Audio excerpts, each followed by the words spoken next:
Максим Васильевич, итак, констатируем, с 7:30 до 22 сейчас будут работать поликлиники. Непростая история, непростая задача. Как будете справляться? Ведь врачей больше не стало.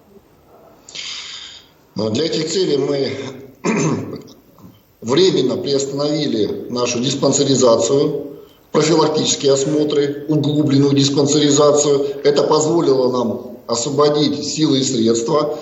Также нам на помощь пришли наши будущие коллеги, это студенты медицинских колледжей. Уже более 580 человек уже пришли и работают в учреждениях амбулаторного звена.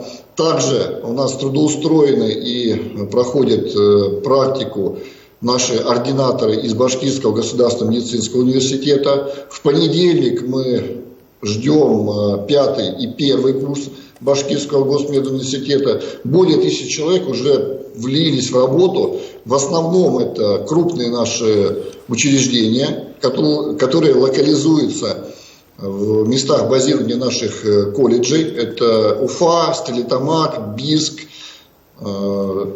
Стерлитамак, Салават, Сибай, Белорецк.